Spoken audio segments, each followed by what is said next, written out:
Hello students, नमस्कार। मैं Priyanka ma'am आपकी सावल क्लासेस में आप सभी का बहुत बहुत स्वागत करती हूँ। सावल क्लासेस की तरफ से एक बहुत बड़ी एक मैराथन एक तरह से शुरू किया गया है कि अब तक जितने भी सीटेट के एग्जाम हुए वो सारे के सारे पेपर हम यहाँ पर डिस्कस करेंगे।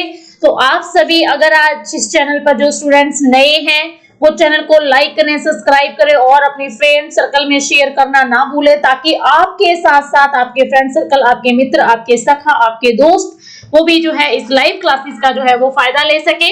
तो स्टूडेंट्स, सबसे पहले तो आप सभी का सावल क्लासेस में बहुत बहुत स्वागत है। और आपको पता ही है, मैं आपको हिंदी लैंग्वेज की जो पैरालॉजी आती है 30 मार्क्स की, तो 30 आउट ऑफ 30 हमारा मिशन रहेगा और इसको हम बहुत अच्छी तरीके से जो है वो तैयारी करेंगे। तो स्टूडेंट्स, आज जो हम पेपर डिस्कस करने जा रहे हैं वो पेपर 2 जुलाई 2019 में जो हुआ था, और लैंग्वेज भी जो है उसकी 2 रहेगी।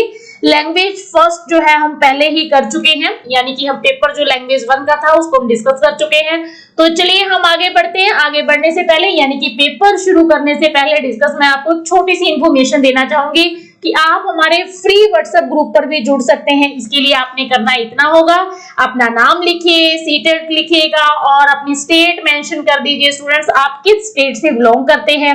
आप उत्तर प्रदेश से हैं, उत्तराखंड से हैं, पंजाब से हैं, हरियाणा से हैं, छत्तीसगढ़ से, यानी कि आप किस स्टेट से रहने वाले हैं, आप वहां का नाम जरूर लिखिएगा। और आपकी स्क्रीन पर स्टूडेंट जो ये 2 नंबर शो हो रहे हैं 95 517 000 092, 95 517 000 93, किसी भी नंबर पर एक आप मैसेज सेंड कर दीजिए। इससे क्या होगा कि आप हमारे फ्री व्हाट्सएप ग्रुप पर जुड़ जाएंगे। टाइम टू टाइम आपको जो है इसकी जो आपकी क्लासेस चलती रहती हैं, लाइव क्लासेस चलती रहती हैं सीटेट की, उसके आपको जो है लिंक प्रोवाइड होते रहेंगे। इसके अलावा जो है आपको आपके पेपर के रिगार्डिंग जो इन्फॉर्मेशन है वो भी टाइम टू टाइम आपको उपलब्ध करवाई जाती है। तो जुड़ना बिल्कुल मत भूलिएगा। एक और खास इंफॉर्मेशन आपके लिए कि आप हमें टेलीग्राम ग्रुप पर ज्वाइन करना बिल्कुल मत भूलिएगा, क्योंकि टेलीग्राम ग्रुप पर ही आपको आपके सब्जेक्ट की सारी जो पीडीएफ नोट्स वगैरह है जो आपको प्रोवाइड करवाए जाते हैं। तो टेलीग्राम पर हमें ज्वाइन करने के लिए आपने इतना सा करना है, टेलीग्राम पर जाइए और वहां पर लिखिए सावल सीटेट और साथ के साथ आपको डिस्क्रिप्शन बॉक्स जो है वो खुल जाएगा और आप हमारे साथ ऐड हो जाएंगे। तो चलिए, ये थी आपके लिए एक बहुत ही जरूरी सूचना।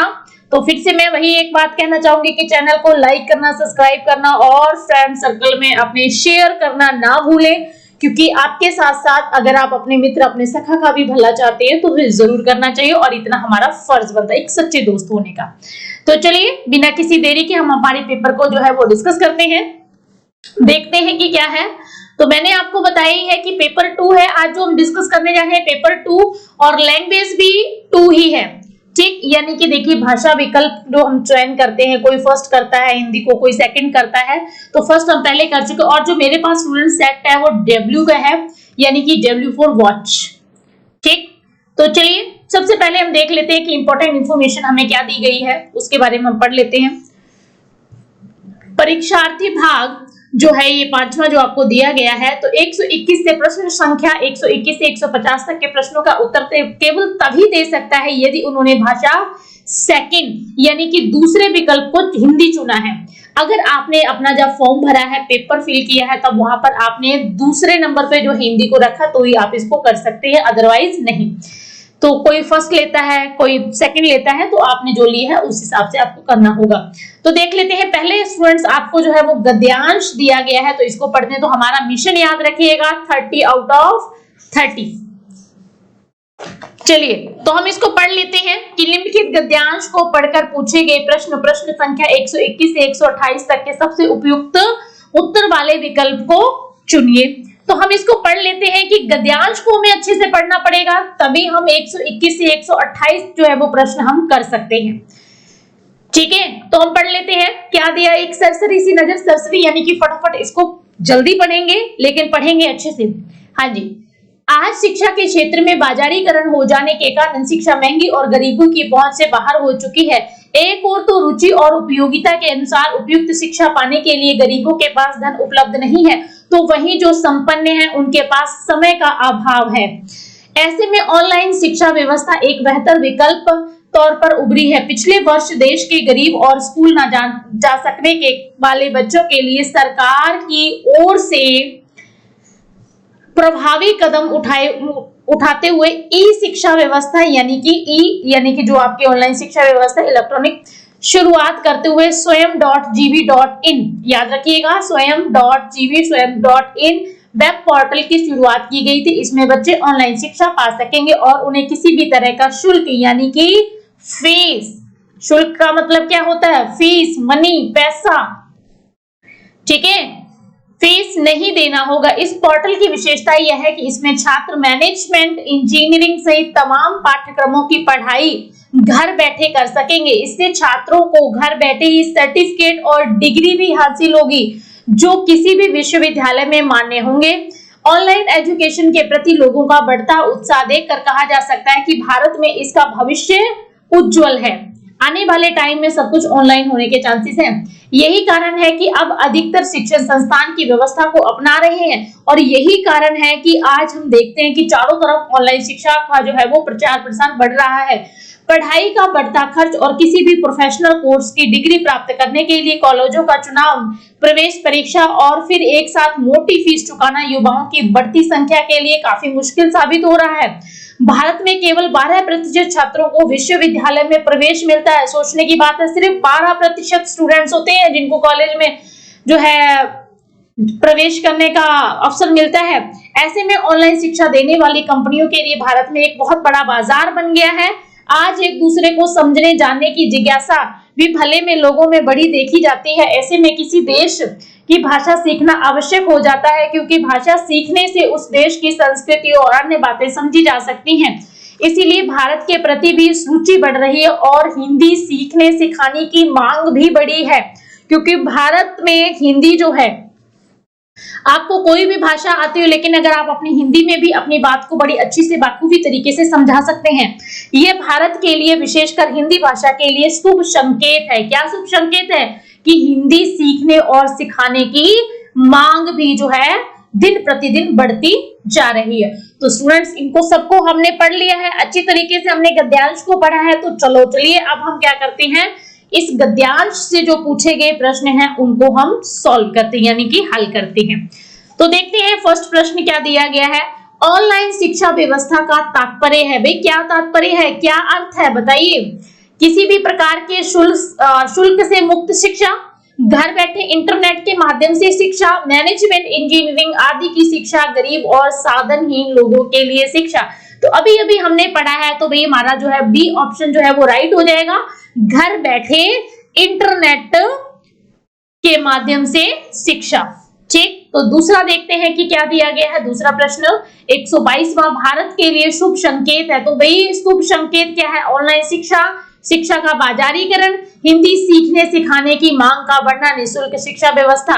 तो देखो हमें भी पता है, आपको भी पता है कि हिंदी सीखने और सिखाने की जो मांग बढ़ रही है, विशेषकर भारत के लिए तो है ही, विशेषकर हिंदी के लिए ये बहुत बड़ी बात है कि उसको अपने ही देश में अब इतना मान और सम्मान मिलना शुरू हो गया है।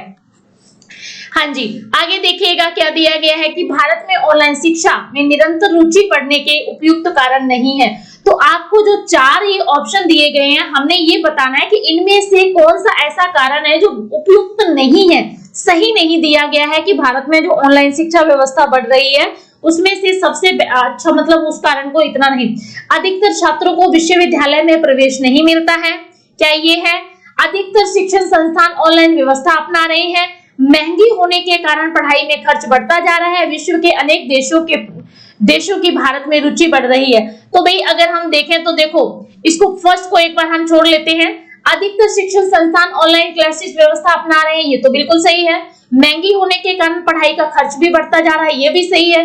विश्व में अनेक देशों में की भारत के प्रति जो है रुचि बढ़ती जा रही है, ये भी सही। लेकिन ये जो तथ्य है वो बिल्कुल गलत है, सही नहीं है कि अधिकतर छात्रों को विश्वविद्यालय में प्रवेश नहीं मिलता है। हाँ जी, 124वां प्रश्न देखते हैं कि भारत में ऑनलाइन शिक्षा देने वाली कंपनियों के लिए बहुत बड़ा बाजार बन गया है, क्योंकि। तो प्रश्न को दोबारा पढ़ लीजिए भाई। भारत ऑनलाइन शिक्षा देने वाली कंपनियों के लिए बहुत बड़ा बाजार बन गया है, क्यों। अधिकांश युवक किन्हीं कारणों से विश्वविद्यालय शिक्षा से वंचित रह जाते हैं। आज एक दूसरे को समझने समझाने की जो जिज्ञासा बढ़ी है ऑनलाइन शिक्षा पाने का पैशन युवक युवतियों को आकर्षित करता है, लोगों को कोई कष्ट उठाए बिना डिग्री मिल जाती है। तो भाई क्या है, देखो सीधी सी बात है कि अधिकांश जो युवक हैं वो किन्हीं कारणों से विश्वविद्यालय की शिक्षा से वंचित रह जाते हैं। यही कारण है एक ऑनलाइन शिक्षा देने वाली कंपनियों के लिए एक भारत जो है वो बहुत बड़ा व्यापार बन गया। हाँ जी, आगे देखते हैं हम 125वां प्रश्न देख लीजिएगा, अच्छे से समझिएगा। गद्यांश में प्रयुक्त निम्नलिखित वाक्य को 4 भागों में बांटा गया है, जिसमें आपने बताना है कि जिनमें से किसी एक भाग में अशुद्ध है, अशुद्ध भाग को पहचान कर चिन्हित कीजिए।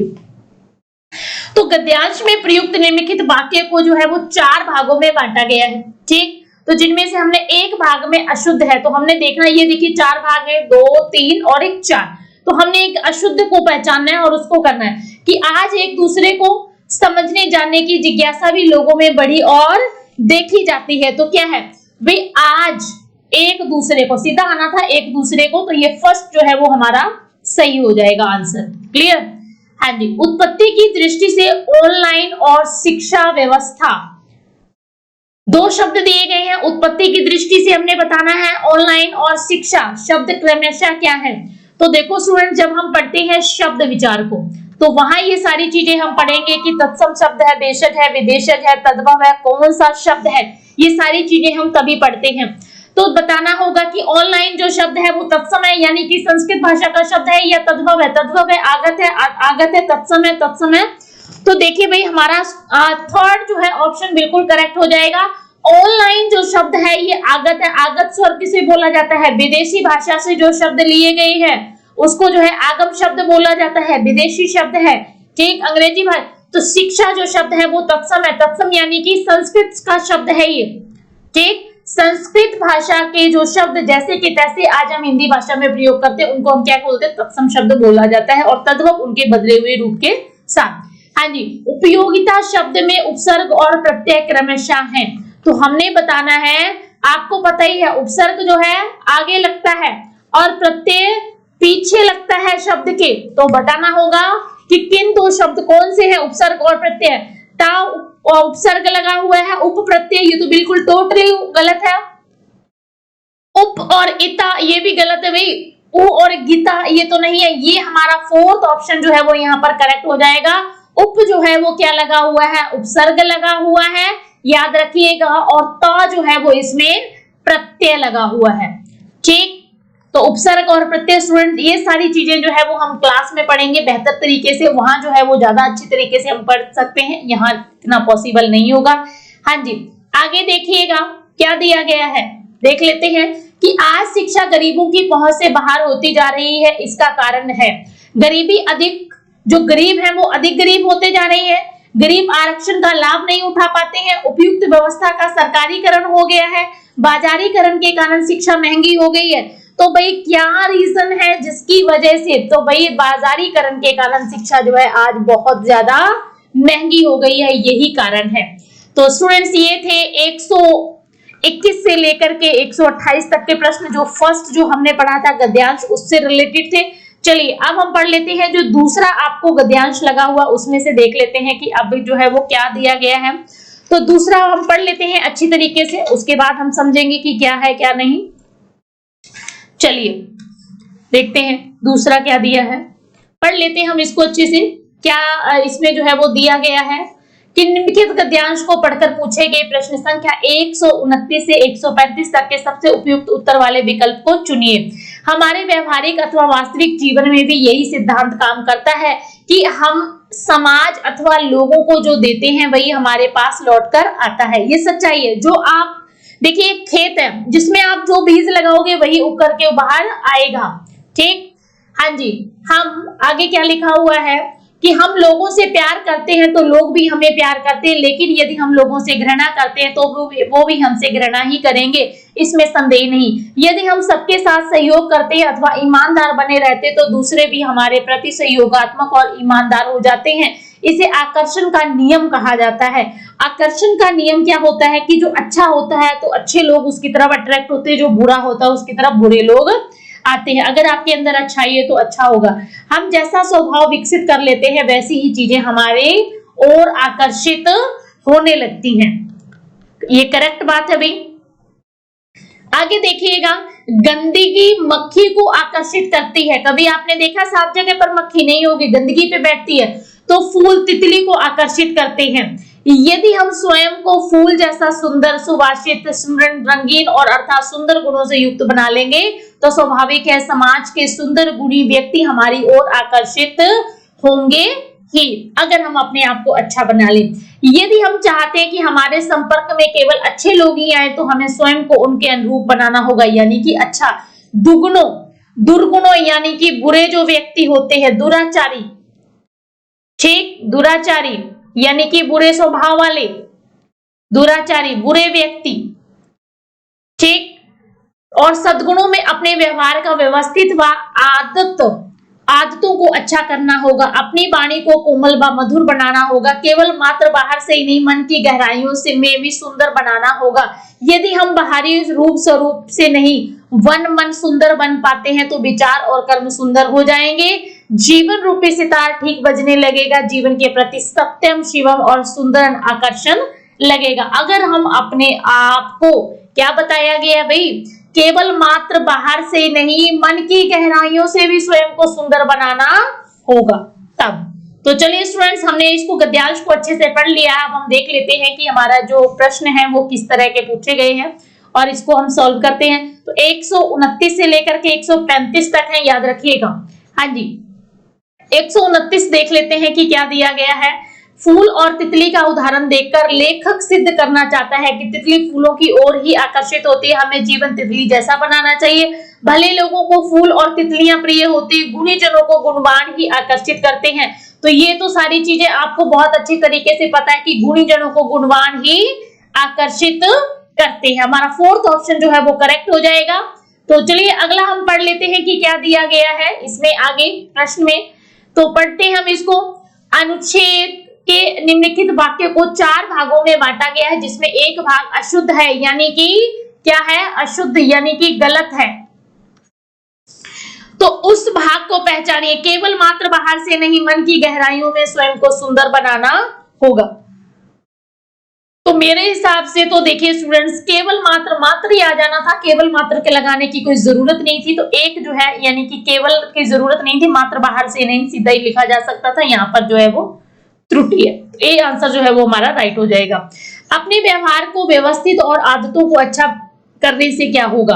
हाँ जी भाई, क्या होगा? जीवन सुखी और संपन्न हो जाएगा। अच्छे लोग ही हमारे संपर्क में आएंगे। वाणी कोमल और मधुर हो जाएगी। दुर्गुण सद्गुणों में बदल जाएंगे। तो आपके अकॉर्डिंग क्या होगा भाई? अच्छे लोग जो है, अगर हम अपने व्यवहार को व्यवस्थित और आदतों को अच्छा बना लेंगे तो अच्छे लोग ही हमारे संपर्क में आएंगे। बुरे लोग आपके संपर्क में ज्यादा देर तक नहीं रहेंगे।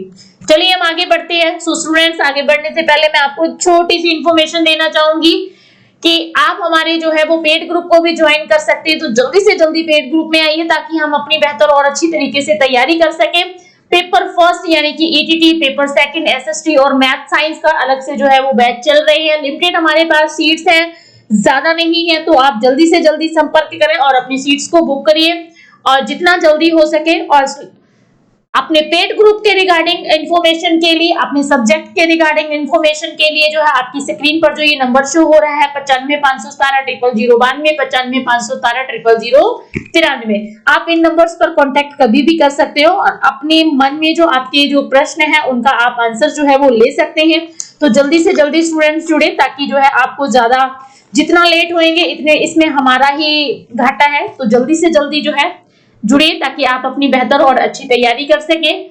क्योंकि स्टूडेंट्स जो हमारा व्याकरण भाग है या ग्रामर जितना भी पोर्शन होता है, कोई भी पेपर अगर आपने करना है अच्छी तरीके से, अगर आप पढ़ते हैं उसको, तो आप सब समझदार हैं कि जब तक हम क्लास में उसको अच्छी तरीके से नहीं डिस्कस करते हैं, पढ़ते नहीं है, तब तक हमें वो समझ में नहीं आता है। 132वां प्रश्न हम देख लेते हैं कि हमारे व्यवहार और कार्य, क्या लिखा है? हमारे व्यवहार और कार्य स्वयं ठीक हो जाएंगे यदि हम, कैसे जो है वो हमारे व्यवहार और कार्य सही हो जाएंगे, किस तरह से? तो देखिए हम इसको पढ़ लेते हैं, कैसे सही हो जाएंगे भाई? वीणा और वाणी, वीणा और वाणी मधुर स्वर निकले, सुखी जीवन व्यतीत करें, सबसे अच्छा व्यवहार करें, बाहर से नहीं भीतर से भी अच्छे बने। तो भाई ये तो सारे को पता है कि यदि हम बाहर से ही नहीं भीतर से भी अच्छे बन जाएं, अंदर से बगुला भगत नहीं बनना है ना। बगुला क्या करता है, आपने देखा होगा जब खेतों में पानी लगता है तो बहुत सारे बगुले जो होते हैं सफेद रंग के जो होते हैं कौवे की तरह, कुछ कुछ है ना, मैं कुछ बता रही हूँ, सारे नहीं होते। तो जो पानी में आकर के बैठ जाते हैं, बगुला क्या खाता है, उसके अंदर से कीड़े ढूंढ ढूंढ के खाता है, तो वो बाहर से सफेद दिखता है लेकिन अंदर से काला। तो ऐसा हमने बगुला भगत नहीं, हमें अंदर से भी अंदर से और बाहर से दोनों तरफ से हमें क्या बनना है, अच्छा बनना है। और उसके बाद हमारा जो है व्यवहार और कार्य स्वयं ठीक होने लग जाएंगे। 133वां का प्रश्न देखिएगा कि क्या कहता है। 133वां प्रश्न, लेखक द्वारा आकर्षण का नियम किसे कहा गया। चुंबक लोहे को आकर्षित करता है, फूल गुणवानों को यानी कि जो अच्छे वाले हैं लोग, जिन गुणी लोग हैं आकर्षित करते हैं, अच्छा बुरा स्वभाव वैसे ही लोगों को आकर्षित करता है, गंदगी मक्खियों को आकर्षित। बाकी सारा ही सही है लेकिन हमें यहाँ पर ये देखना है कि पैसेज के अनुसार, तो भाई अच्छा बुरा स्वभाव वैसे ही लोगों को आकर्षित करता है। अगर आप अच्छे हैं, आप आचरण के अच्छे हैं तो लोग आपके साथ वैसे ही जुड़ेंगे, अगर आप बुरे हैं तो बुरे स्वभाव की संगत में ही आप जाएंगे। हाँ जी, चलिए 134वां प्रश्न देखते हैं। फूल के लिए कौन सा विशेषण अनुपयुक्त है, यानी कि उपयोगी नहीं है, उपयोगी नहीं है। बताइए भाई कौन सा उपयोगी नहीं है, उपयुक्त नहीं है, सही नहीं है। उपयोगी कह दीजिए या फिर अनुपयुक्त यानी कि सही नहीं है। सही नहीं शब्द को लिख लेते हैं। तो सुभाषित, मृषण, रंगीन, आकर्षित। तो देखो भाई आकर्षित जो है वो ये जो है वो अनुपयोगी है, ये उपयोगी नहीं है। हाँ जी, 135वां प्रश्न देख लेते हैं हम। निम्नलिखित शब्द युग्मों में उस युग्म शब्द को पहचानिए जो शेष से भिन्न है। तो स्टूडेंट्स ये सारी चीजें हम क्लास में पढ़ेंगे। युग्म शब्द क्या होते हैं, दो शब्द जो है एक जैसे दिए गए होते हैं लेकिन दोनों में ही क्या होता है, अंतर होता है। दोनों पढ़ने और सुनने में एक जैसे लगते हैं पर दोनों के अर्थ जो है वो बिल्कुल अलग होते हैं। तो जैसे रूप स्वरूप, सद्गुण दुर्गुण, आकर्षण विकर्षण, सुंदर असुंदर। तो आप सबको ही पता है कि रूप स्वरूप जो शब्द है वो यहाँ पर बिल्कुल अलग दिया गया है। तो ये थे हमारे सेकंड जो हमने गद्यांश पढ़ा था दूसरा, उसमें से प्रश्न। तो चलिए आगे हम पढ़ते हैं, आगे देख लेते हैं कि क्या है। प्रश्नों को पढ़िएगा। हाँ जी, प्रश्न संख्या 136 से 150 तक अब हमारे रह गए हैं, कुल 14 प्रश्न। कि निम्नलिखित प्रश्नों का उत्तर सर्वाधिक उपयुक्त सही यानी कि विकल्प का चुनाव करके दीजिए। तो अब हमारी पेडालॉजी जो है उसके हमने आंसर्स जो है वो करने हैं। तो देख लेते हैं कि क्या जो है वो इसमें दिया गया है, किस तरह के प्रश्न जो है वो इसमें पूछे गए हैं। चलिए तो पहला प्रश्न ही हम देखते हैं सबसे पहले कि फर्स्ट प्रश्न जो है वो क्या पूछा गया है। उच्च प्राथमिक स्तर पर पाठ्य पुस्तक के लिए दिए गए विभिन्न साहित्यिक विधाओं के पाठ बच्चों को हिंदी भाषा के विभिन्न रंगतों से परिचित कराते हैं।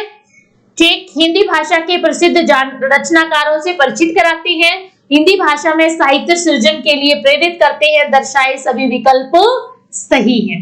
यहाँ पर इसका मतलब है। तो बात की देखो स्टूडेंट्स की जा रही उच्च प्राथमिक स्तर की पाठ्य पुस्तक में, तो भाई सारे ही सही है। ये सारी चीजें जो है वो उच्च प्राथमिक स्तर पर लागू होती हैं।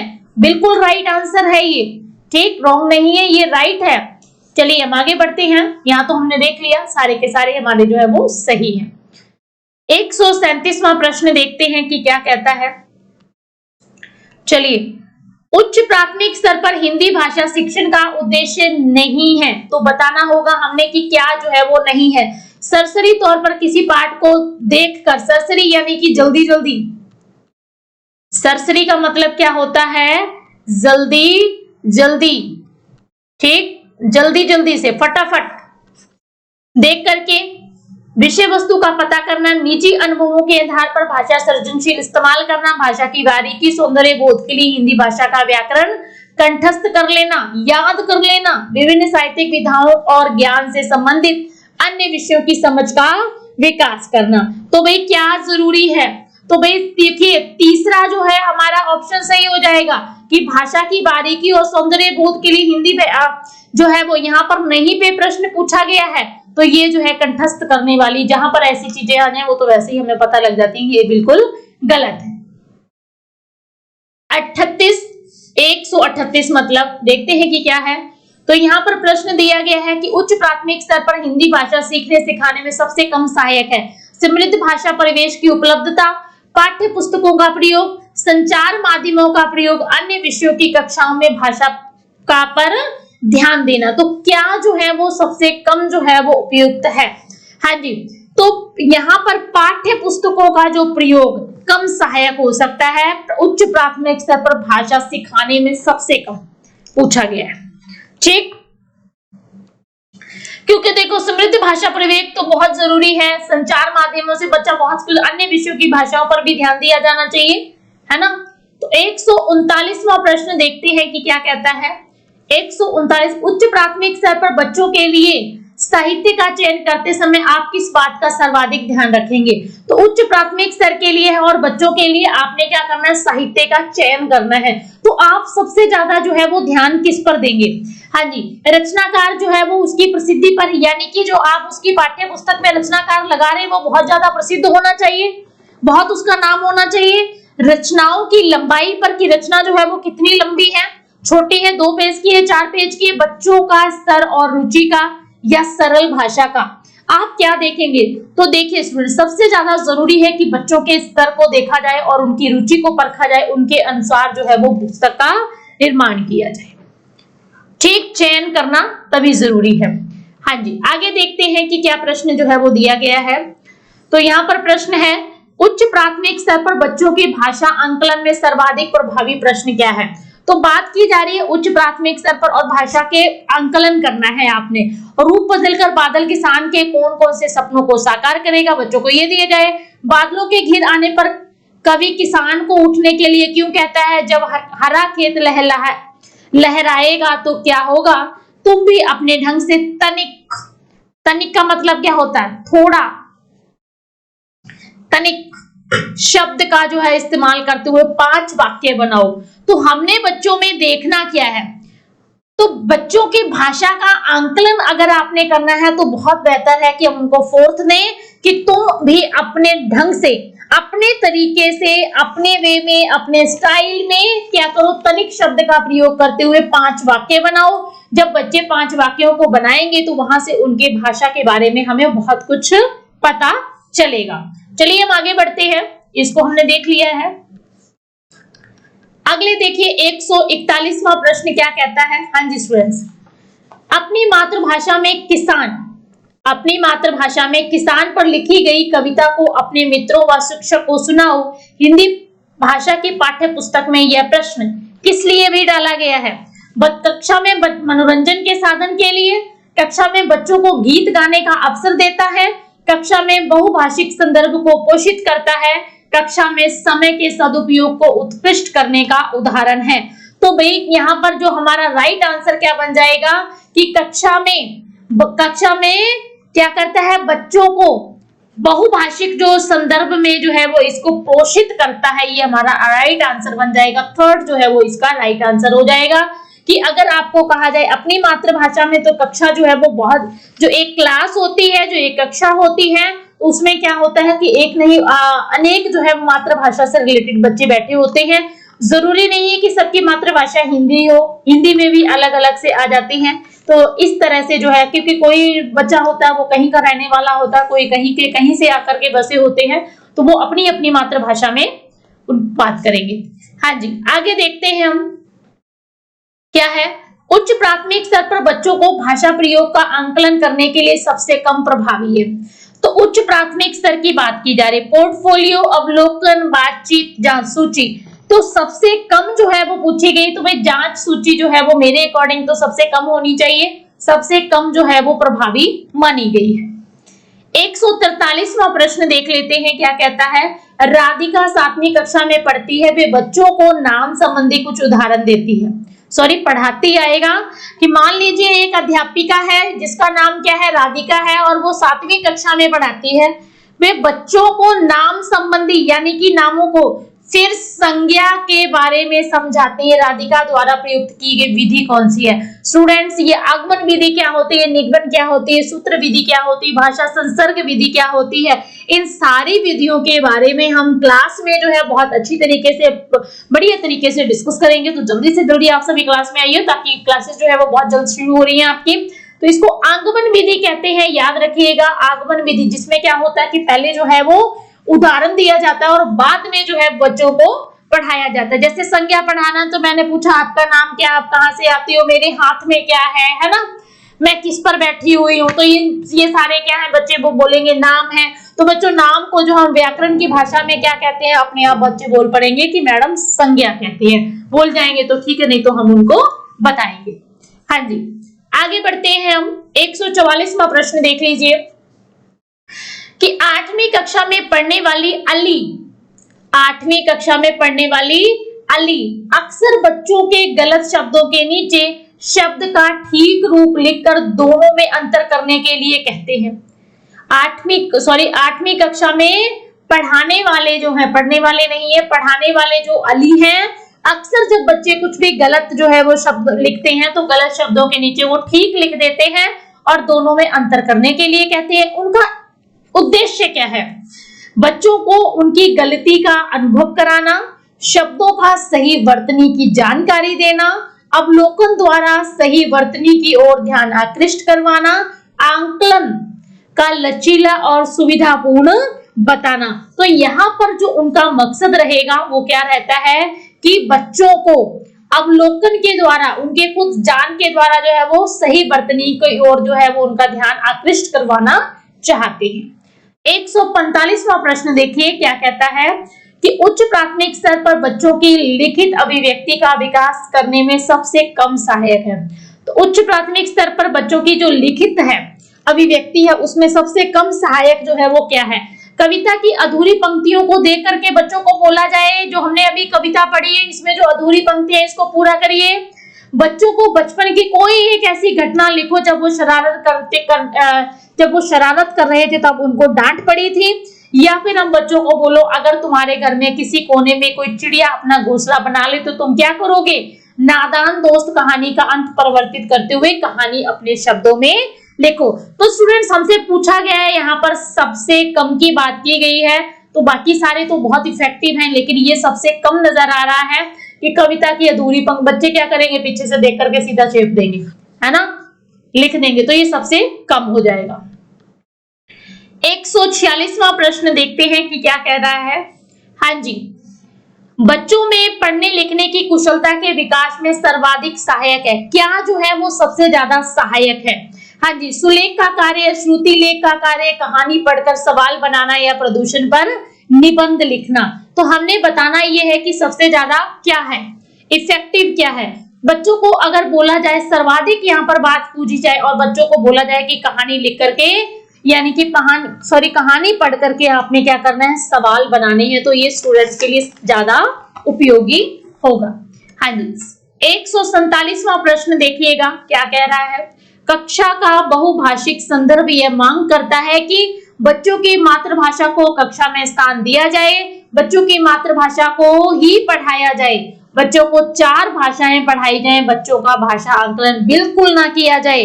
तो भाई देखो क्या मांग कर रहा है, तो मांग तो यहाँ पर कुछ और कर रहा है भाई कि बच्चों को क्या किया जाए।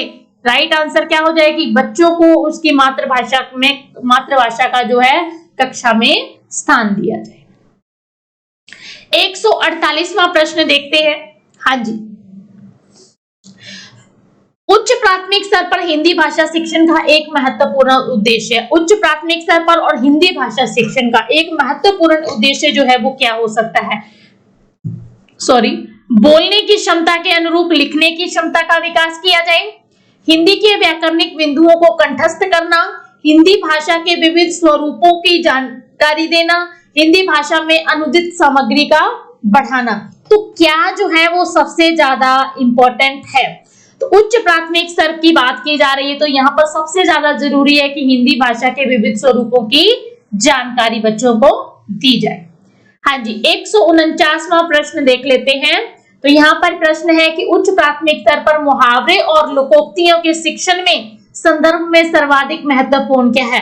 हाँ जी स्टूडेंट्स, यहाँ पर ये भी क्वेश्चन बन सकता है कि मुहावरे और लोकोक्ति में अंतर है। मुहावरा अपने आप में अधूरा होता है और लोकोक्ति अपने आप में पूरी होती है। इस सेक्शन में संदर्भ में सर्वाधिक महत्वपूर्ण आपसे पूछा जाए कि क्या है, उनकी परिभाषा याद करना, उनके अर्थ जानना, उनका क्रम याद रखना, संदर्भानुसार उनका प्रयोग करना। तो क्या जो है वो सबसे ज्यादा जरूरी है, सो संदर्भानुसार उनका प्रयोग करना। हाँ जी, आज के हमारे पेपर का लास्ट प्रश्न देख लेते हैं और अच्छे से समझ लेते हैं कि क्या जो है वो इम्पोर्टेंट है कि कक्षा में बहुभाषिक और बहुसांस्कृतिक, बहुभाषिक की बात की जा रही है, बहुसांस्कृतिक संदर्भों के प्रति संवेदनशीलता का विकास करना भाषा नीति की जटिल समस्या है। हिंदी भाषा शिक्षण के प्रति अरुचि का कारण है। हिंदी भाषा शिक्षण में एक जटिल समस्या है। हिंदी भाषा शिक्षण का एक मुख्य उद्देश्य है। तो ये आपको भी पता है कि बहुभाषिक की बात की जा रही है तो हिंदी भाषा शिक्षण का एक मुख्य उद्देश्य है। सो स्टूडेंट्स, ये था हमारा पेपर 2 और लैंग्वेज 2 जुलाई में जो हुआ था। तो इसको हमने बहुत अच्छी तरीके से समझा है, इसको बहुत अच्छी तरीके से पढ़ा है। उम्मीद करती हूँ आप सबको अच्छे से समझ में भी आया होगा। तो स्टूडेंट्स, ऐसे ही आप सभी जो है वो धीरे धीरे करके हम एक एक पेपर को जो है वो आगे सॉल्व करते जाएंगे और इसका फायदा हमें ये होगा कि देखिए, एक तो हमें पैटर्न पता चलेगा कि पेपर का पैटर्न जो है वो किस तरह से आता है, पेपर बनता किस तरह से है। अगर हमें इन सारी चीजों की जानकारी हो जाती है तो पेपर हम बहुत अच्छी तरीके से कर सकते हैं। सो स्टूडेंट्स, लास्ट में आपके लिए एक छोटी सी इंफॉर्मेशन, पिछले 10 साल से सावल क्लासेस जो है आपके विश्वास पर खरा उतरता आया, आपका विश्वास पात्र बना हुआ है। तो आप जो है इसको अपने विश्वास को कायम रखते हुए, आपकी उम्मीदों पर खरा उतरने के लिए हर संभव कोशिश करते हुए, तो यहाँ पर जो है स्टूडेंट्स मैं आपको बताना चाहूंगी, खास करके जो है आपका जो है प्रिय रहा है bank, SSC, railway, post office, NTA net, PSTET, CTET, Punjab government, master cadre, यानी कि पंजाब गवर्नमेंट के हर एग्जाम की यहाँ पर तैयारी करवाई जाती है। पंजाब गवर्नमेंट के अलावा भी अदर सब्जेक्ट्स की भी यहाँ पर अन्य पेपर की भी आपकी तैयारी जो है वो करवाई जाती है। तो जल्दी से जल्दी जुड़िए सावल क्लासेस के साथ, अपना ऐसे ही विश्वास बनाए रखिए हमारे साथ और हम आपके विश्वासों पर खरा उतरने की हर संभव प्रयास करेंगे। सो स्टूडेंट्स, सावल क्लासेस प्राइवेट लिमिटेड एक संस्था है और आप सावल क्लासेस में संपर्क करने के लिए 9551700092, 9551700093 इन नंबर्स पर संपर्क कर सकते हैं। आप अपने पेड ग्रुप के रिगार्डिंग, अपने सब्जेक्ट के रिगार्डिंग, अपने पेपर के रिगार्डिंग, या आप सावल क्लासेस से आप कोई किसी भी तरह की कोई इंफॉर्मेशन लेना चाहते हैं तो आप इस नंबर पर कांटेक्ट करके तसल्ली बख्श जो है आप प्राप्त कर सकते हैं। सो स्टूडेंट्स, सावल क्लासेस को लाइक करना, सब्सक्राइब करना और शेयर करना ना भूलें। Thank you so much. हम मिलेंगे फिर से एक नए पेपर के साथ, तब तक के लिए धन्यवाद, शुक्रिया।